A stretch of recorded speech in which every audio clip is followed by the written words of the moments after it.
27 երկրներում։ Ուրեմն շնորհակալություն պարոն Հովհաննիսյան ձեր զեկույցի համար։ Երկու հարց ունեմ, երկուսն էլ վերաբերվում են ճանապարհային անվտանգության քաղաքականությանը։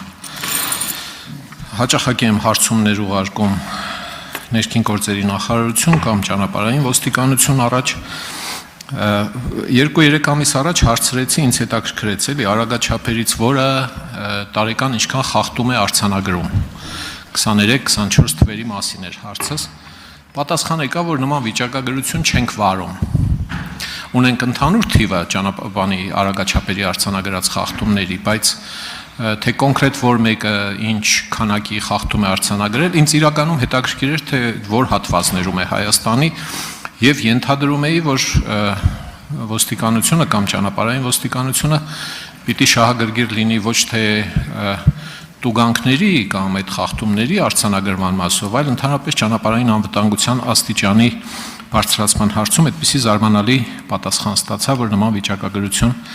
չի վարվում առաջին հարցս այն է թե արդյոք սկսելու եք վարել դա կարևորում եք թե ոչ Հարցից եք դժգոհում պարոն Հովհաննիսյան Ոչ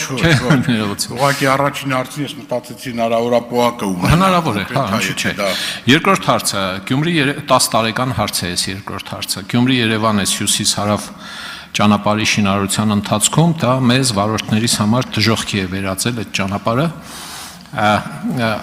խայտարակ վատ կարգավորումներով շինարարական բեռնատարներ օգտվում են ընդհանուր օգտագործման այդ ճանապարհից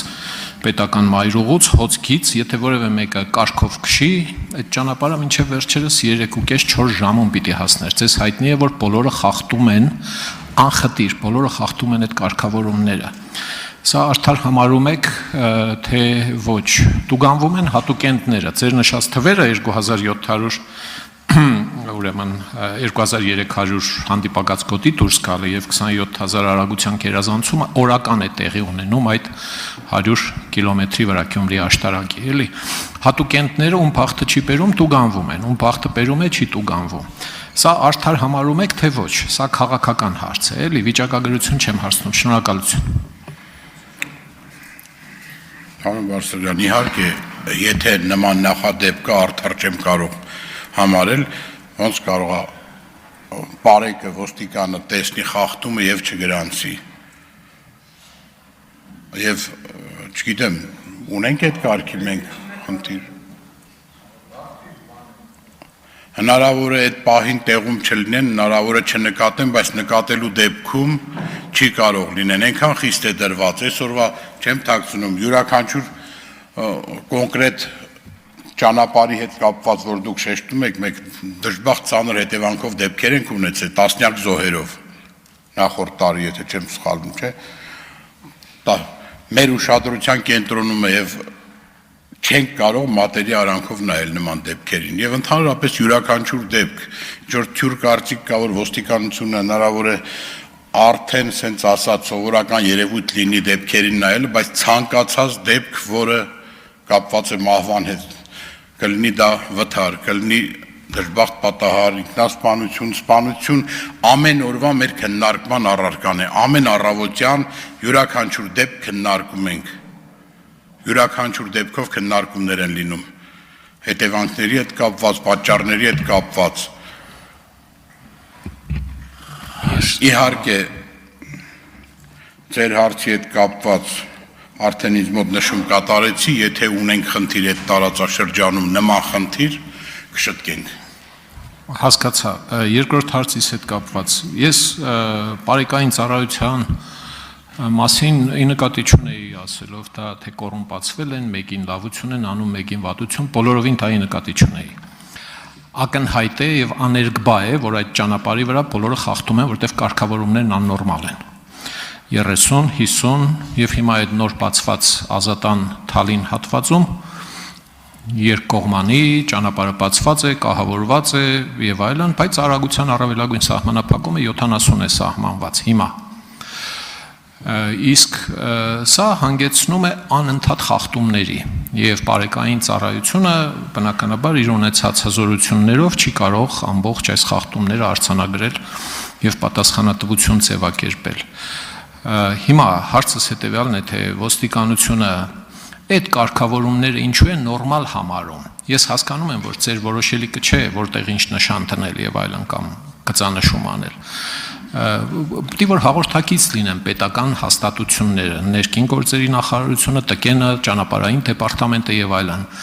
Եթե տեսնում եք, որ դա չի աշխատում, անընդհատ խախտվում է որևէ մեկին ապացուցելու կարիք չունեն, բոլորդ գիտեք, նախարարներն էլ են խախտում, պատգամավորներն էլ եւ այլն։ Ստացվում է, որ ընտրովի է տեղի ունենում պատասխանատվություն։ Ով պատահեց խախտում անելով, տուգանվում է, ով չպատահեց, չի տուգանվում, հա։ Այս անարդարության մասին էր խոսքս, շնորհակալություն։ Շնորհակալություն, պարոն Բարսեղյան, այսօրվա քննարկումը ինձ թվում է հենց պատճառը դա է, որպեսզի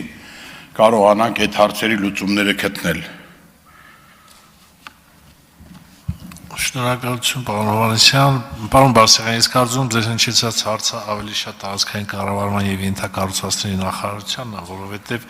ճանապարհի ինժեներական կառուցվածքի հետ կապված խնդիր բարձրացեցիք, որը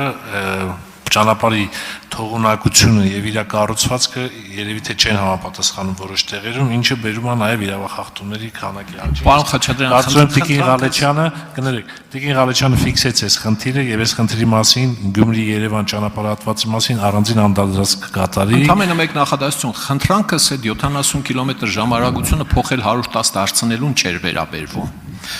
Մենք ձևը գտնում ենք ինչպես քշել, որ չտուգանվենք, այդ չի հարցը, էլի։